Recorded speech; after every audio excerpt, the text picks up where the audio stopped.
పౌరాణికుడు సౌనికాది మహామునుని చూచి ఇట్లనియే, ఓ మునులారా, ప్రపంచమంతియు నెవ్వని ఎవరి అనుగ్రహము చేత సృజించబడినదో అట్టి భగవంతుని పార్వతీశ్వరు నమస్కరించుకుని సకల సంపదలను వసంగునట్టి తొలి అనేక మునులచే ఆచరింపబడినదైన కేదార వ్రతము యొక్క మహిమను లోకముల క్షేమాభివృద్ధి కోరి చెప్పుచున్నాను వినుడు. తొల్లి పార్వతీదేవి ఈ వ్రతము ఆచరించి సకల సంపదలను పొందెను. ఈ వ్రతము ఆచరించిన వారికి, ఈ వ్రతము మహిమ విన్న వారికి ఆయురారోగ్య సంపత్కీర్తులు కలుగుతున్నవి. ఈ ఉత్తమ వ్రతమునే మానవుడు 20 పర్యాయముల యొక్క చేయుచున్నాడో వాడు ఇహంబున గొప్ప అదృష్టమును కాంతిని ఆయుష్ను కలవాడే ఉండి పరలోకమున శివ సాయుధ్యమును పొందుతున్నాడు. కావున 4 వర్ణంబుల వారును నియమముతో కూడిన వాడే ఈ వ్రతము ఆచరించవలేను.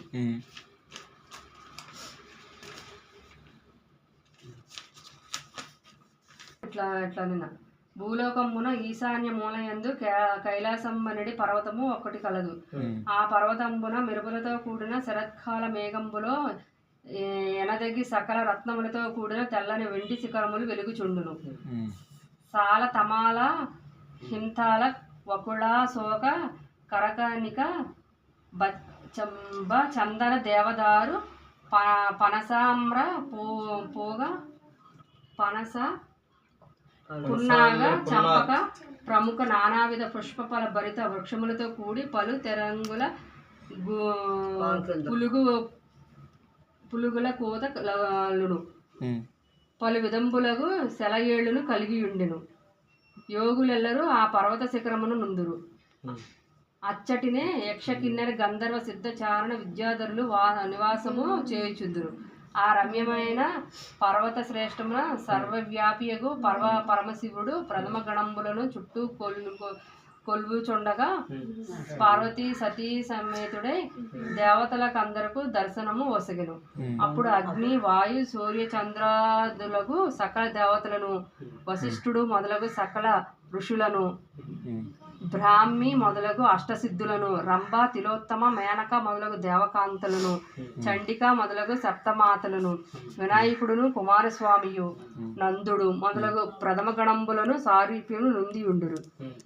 అప్పుడు అభయమందు పరమేశ్వరుని ప్రేరణంబున నారదుడు మొదలగు ఋషులు గానంబు చేసిరి. ఆ ఋషులు సకల శ్రావ్యముగా గానము చేయుచుండగా వారి గానములకు తగినట్లుగా వాద్యములు వాయించుచు తాళములు వేయుచు రంభాదులకు అప్సరసులు నాట్యములు సల్పిరి. వారందరి లోపల గడి చక్కనైన రంభ మిక్కిలి వినోదముగా నాట్యము సల్పి ఈశ్వరునికి పరమ సంతోషము కలిగించెను. అప్పుడు భృంగిరిటి అను ప్రమదుడు శివుని అనుమతి వడసి అప్సరమ శివునికి సకల దేవతలకు నవ్వు పుట్టినట్లు పార్వతీ పరమశివుల ముందట హాస్యము చేసెను. ఆ హాస్యమును చూసి దేవతలందరూ పర్వత గుహలు మారుమోగినట్లు కడుపుప్పునట్లు నవ్విరి. ఆ ప్రభావం ముగిసిన తర్వాత పరమశివుడు తన భక్తిని చూచి, ఓ భృంగిరిటి, బాగుగా హాస్యము చేసితివి. నీ ప్రవాహసనముకు మిక్కిలి ఆనందించితిని. ఆ భృంగిటిపై మిక్కిలి ప్రేమ గల వాడేను. అంతటా నా భృంగిరిటి శివుని యొక్కయు దేవతల యొక్క మనలను బడసి పార్వతీదేవిని విడిచి పరమశివునికి మాత్రము ప్రదక్షిణము గావించి నమస్కరించును. అప్పుడు పార్వతి తన నాదుని చూచి, ఈ భృంగిరిటి నన్ను వదిలిపెట్టి నీకు మాత్రము ప్రదక్షిణము గావించి వాడెందుకే ప్రదక్షిణ గావించినాడెందుకేమి కారణం వరి అడుగుగా, శశిరేఖరుడును, ఓ ప్రియ, బ్రహ్మము నెరిగిన యోగులు నిన్ను మొక్కురు, వారికి నీ వలన పని లేదు అని పార్వతికి చెప్పిను. ఇట్లు పరమశివుడు చెప్పగా పార్వతి తన ప్రియుని మీద కోపము అతనిని బాసి తన శక్తి ఆకర్షింపగా పరమశివుడును ప్రియాయ వియోగముచే చిక్కిపోయాను.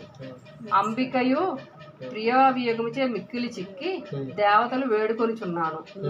శాంతి నొందక కైలాసము విడిచి ఎండొంటి మీద పగలేని సింహ వ్యాఘ్ర మొగములతో కూడినదియు మహర్షుల కునికి పట్టును జనులకందరకు ప్రీతికరమై ఉన్నది కోర్కెలను నొసంగుదనే గౌతమ వనంబునకు పోయి చేరును. ఆయిల్ వస్తుంటుండేట్లు. గౌతమ వనమునకు పోయి ఉండెను. తర్వాత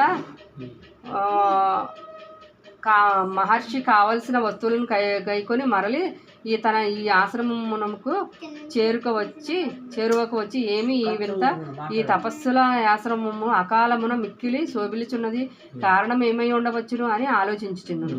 తపోవనంబు లోపల ప్రవేశించి కమలంబులంబులు కన్నులు గల పార్వతిని చూసి అతిథి పూజ చేసి ఆగమనానికి గల కారణం ఏమని పార్వతీదేవిని అడిగను. ఆ పార్వతి తన విచారమునకు కారణం ఎరింగించి ఆ యాతనిని కూర్చుండజేసి, ఓ భగవంతుడా, సకల యోగులు పూజించడు ఈశ్వరుని అర్ధాంగి నాకెట్లు సిద్ధించును, అట్టి వ్రతమొక్కటి నా యానతిమ్మని అడిగాను. అంతటి గౌతమ మహాముని సకల శాస్త్రములను పురాణములను పరికించి కోరిన కోరికలు నొసగు కేదారేశ్వర వ్రతమును ఆచరింపము, నీ కోరిక సిద్ధించునని చెప్పును.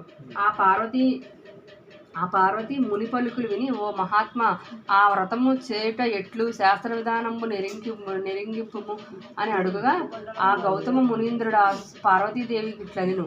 ఆశ్వయుజ శుద్ధ అష్టమి నాడు మానవుడు పరిశుద్ధుడై తెల్ల పట్టువి కాని లేక నూలు పోగివి కాని 21 పేటల నూలుని చేతికి కంకణం కట్టుకొనవలెను. ఆ రాత్రి ఉపవాసం ఉండి బ్రాహ్మణ భోజనంబు చేయించవలెను. అది మొదలు అమావాస్య వరకు ప్రతి దినమును కేదారనాథుని పూజ చేయవలెను. ఆ వ్రతము చేయు విధమెట్లనినా ప్రతిదినము ఉదయమున లేచి పరిశుద్ధమై విజయమయ్యుండు స్థలంబున ధాన్యమును రాసిపోసి దాని మీద ఒక పూర్ణకుంభము ఉంచి దాని 21 నూలుపోగులతో జుట్టి దాని మీద తెల్లని పట్టుబట్ట కానీ లేక మరే వస్త్రమును కానీ చుట్టి నవరత్నములు కానీ బంగారమును కానీ వెండిని కానీ దాని ఎందుంచి గంధ పుష్పాక్షతులతో ఆ కలసమును పూజించి 21 బ్రాహ్మణులను పిలిచి కాళ్ళు కడిగి పీటల మీద కూర్చుండబెట్టి పురోహితునికి ముందుగా పూజ చేసి పిమ్మట ఆ 21 మంది బ్రాహ్మణులను పూజించవలను. తర్వాత కలసమునందు కేదారదేవిని ఆవాహనం చేసి చందనాగరు కర్పూర కస్తూరి కుంకుమాదులతోనూ గంధ పుష్ప అక్షతలతోనూ నానావిధ వస్త్రములతోనూ పూజించి ధూపదీపములను వసగి గోధుమ పిండితో చేసి నేతితో కాల్చిన 21 అతిరసములను పాయసములను పాలు పెరుగు నెయ్యి తేనె మొదలగు వానితో నిండిన సకల విధ శాకంబులను తెరంగులైన అరటి మామిడి కిచ్చిలి మొదలగు పండ్లను నివేదన చేసి తాంబూల నీరాజన మంత్రపుష్పమును నొసగి వ్రతము పూర్తి చేసి ఆ కాదారీశ్వరుని సంతోషపెట్టుము. అంతటా పరమేశ్వరుడు వేల్పులందరితో గూడవచ్చి నీకు స్వదేశములో అర్ధాంశమును నొసగునని చెప్పిను. అంతటా పార్వతీ మునీంద్రుడు చెప్పిన చొప్పున బహుభక్తితో కేదారేశ్వర వ్రతము ఆచరించెదరు. ఆయిలేస్తున్నట్లయిపోయింది. తర్వాత భగవంతుడగు వృషధ్వజుడు వేల్పుగు ములతోడ ప్రత్యక్షమై పార్వతికి తన దేహంలో సగభాగమును నొసగిడు. ఇది వ్రతం చేయటం వల్ల సగభాగం వచ్చేసాడు శివుడు పార్వతికి. తర్వాత పార్వతి మిక్కిలి సంతోషపడి ఈశ్వరుని అర్ధ శరీరమును పొంది లోకులు మేలుగోరి ఈశ్వరుని సంతోషపరిచి కేదారేశ్వరుని కుడి చేతేయండి, ఎడ చేతేయకండి. కేదారేశ్వరుని పర్లేదు పట్టుకోండి. కేదారేశ్వరుని అనుగ్రహం వల్ల కోరిన కోరికలలో భక్తులు వసగునట్లు వరంబు కోరిన పరమేశ్వరుడును అట్లే కలుగునుగా కానీ అనుగ్రహించి వేల్పులందరితో కూడి అంతర్ధానము నొందెను.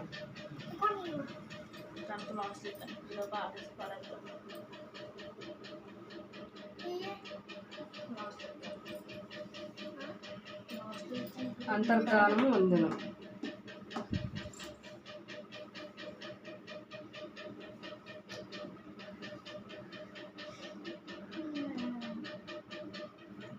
అప్పుడు అచ్చట నుండిన శివభక్తుడైన చిత్రాంగదుడను గంధర్వుడు నందికేశ్వరుని అను గ్రహము బడసిన వాడే తాను భూలోకమున నీ త్రంబును ప్రచారంబు చేయనెంతిచే వాడే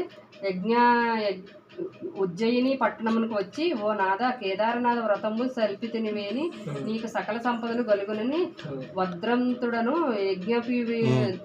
ఉజ్జయిని దేశపు రాజును పెరింగించెను. ఆ వజ్రదంతుడు ఈ వ్రతమును ఆచరించి దేశములకెల్లా ప్రభువాయను. ఆ పట్టణమున 2 వైశ్య కన్యకులుండిరి. వారు తమ తండ్రి కడకు వచ్చి, నాయనా, మేము కేదారేశ్వర వ్రతము చేయనించి ఉన్నాము, మాకు ఆనతిమ్మని అడిగిరి. వానికి తండ్రి, పిల్లలారా, నేను దరిద్రుడను, మీరా తలంపు మానుకొండు అని చెప్పారు. అంత ఆ కన్యకలు, నాయనా, నీవేమీ ఇయ్యక్కర్న లేదు, నీ ఉత్తరం ఇచ్చిన ఎడల చాలును అని అడిగిరి. ఆ ప్రకారమే తండ్రి ఉత్తరం ఇచ్చెను. తర్వాత వారి భక్తికి మెచ్చి ఈశ్వరుడు తానే వారికి కావలసిన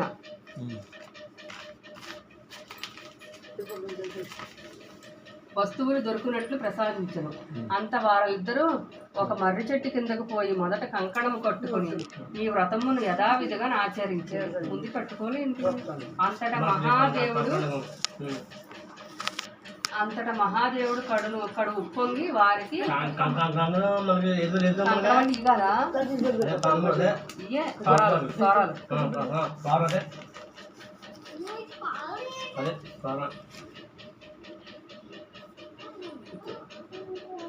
మహాదేవుడు కడు ఉప్పొంగి వారికి స్వరూపమును దీర్ఘ జీవితమును తరగని కలిమిని వసగి అంతర్ధానం నందును.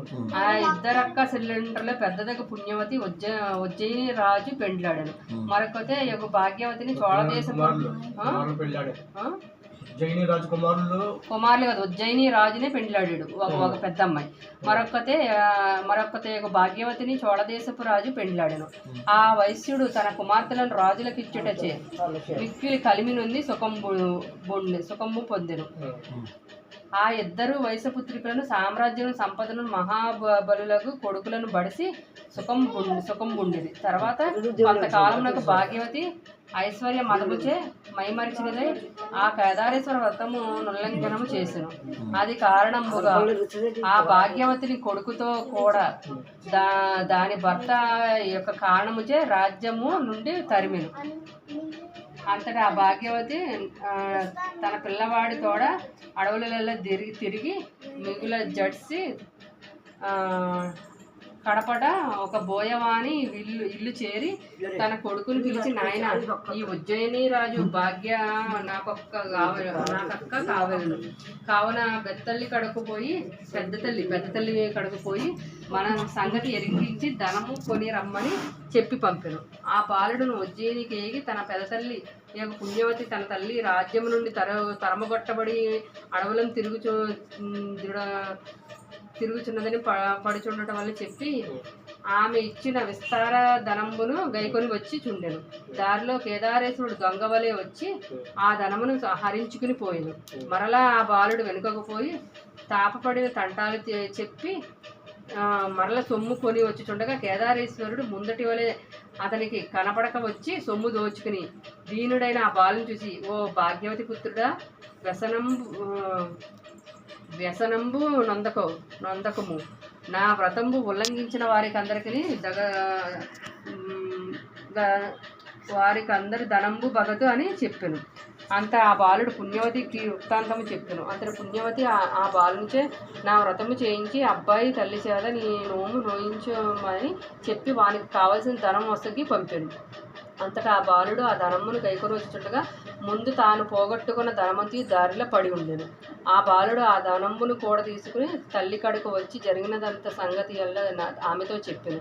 ఆ భాగ్యవతి తాను ఉల్లంఘనం చేసినందున కేదార వ్రతమును మరలా భక్తితో చేసి తన తప్పిదను క్షమింపమని కేదారనాథుడు వేడెను. తర్వాత ఆ బాలుడు కేదారనాథుడు అనుగ్రహం వల్ల చతురంగ బలములతో కూడిన వాడే కాంచీపురమునకు రాగా చోళరాజుకు తన తండ్రి ఎదురేగి వారిని పిలుచుకువచ్చి బహుకాలము పెంపొందించుచుండెను. అది మొదలు భాగ్యవతియు చోళరాజును ఈ వ్రతమును చేయుచు సకల సంపదలతో నిండి రాజ్య పరిపాలన చేయుచుండిరి. ఈ వ్రతంబు గౌతమ మునీంద్రుడు పార్వతీకి ఉపదేశించినది కనుక ఇహపర సుఖము కోరి మానవుడు వ్రతమును చేసెనని ఇహమును సకలాభిష్టములను పొంది అనంతరమున పరమశివుని సాయుధ్యమును పొందెను. ఈ వ్రతమహిమ విన్నవారికి చదివిన వారికి మహాదేవుడు సర్వ సంపదలను అనుగ్రహించును. ఇది స్కాంద పురాణోక్త కేదార వ్రత కథ సంపూర్ణం. పుస్తకం అన్నీ ఒకటి